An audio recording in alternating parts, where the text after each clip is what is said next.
Pronoun শেখার ধারাবাহিক লেসনে আমরা আজকে শিখব রিলেটিভ প্রনাউন। রিলেটিভ প্রনাউনের গত লেসনগুলোতে আমরা শিখলাম রিলেটিভ প্রনাউন কাকে বলে এবং রিলেটিভ প্রনাউনের বেসিক ব্যবহার। এর পরে আমরা শিখলাম রিলেটিভ প্রনাউন হিসেবে একটা ক্লাসে আমরা শিখলাম হু এর ব্যবহার, পরবর্তী ক্লাসে আমরা শিখলাম হুইচ এর ব্যবহার, আজকের লেসনে আমরা শিখবো হোয়াট এর ব্যবহার। এর পরের ক্লাসগুলোতে আমরা শিখবো দ্যাট এবং আরো কিছু নিয়ম কানুন শিখবো। ওকে, আজকের ক্লাসে আমরা শিখবো হোয়াটটা কখন কোথায় কিভাবে ব্যবহৃত হয়। রিলেটিভ প্রনাউন হিসেবে হোয়াট শুধু বস্তুকে নির্দেশ করে। কাকে নির্দেশ করে? বস্তুকে। এবং এটি দ্যাট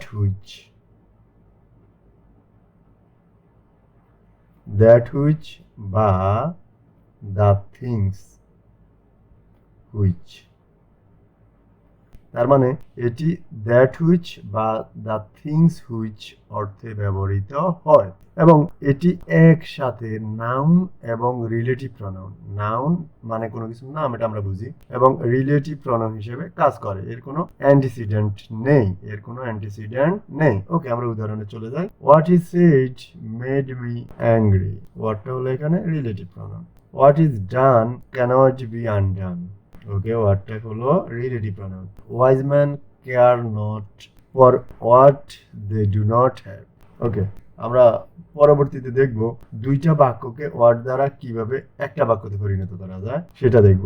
ইউ সে সামথিং, এটা একটা বাক্য। আরেকটা বাক্য ইট ইজ ট্রু। আসলে আমরা যদি ওয়ার্ড দ্বারা একত্র করি, what you say is true. সেই সামথিং, এই সামথিংটার পরিবর্তে এখানে কি ব্যবহার করা হলো? ইট। তার মানে আমরা ইটটাকে নেব না, ইটটাকে না নিলে বাকিটা যদি লিখি তাহলে কি হবে? What you say is true. Okay, এরপরের উদাহরণগুলো যদি দেখি, আই গেভ হিম সামথিং একটা বাক্য। আরেকটা বাক্য হলো I wanted it very much. এটাকে যদি একত্র করো দুইটা বাক্যকে কি হবে? আই গেভ হিম, তার মানে আমরা এখানে হোয়াট বসাবো। হোয়াট সামথিংটা কাটা যাবে এবং এরপরে লিখবো কি what he wanted very much. এই সামথিংটাকে এখানে বোঝানো হলো ইট।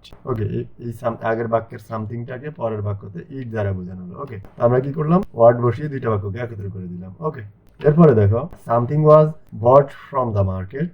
আরেকটা বাক্য but it was not attractive.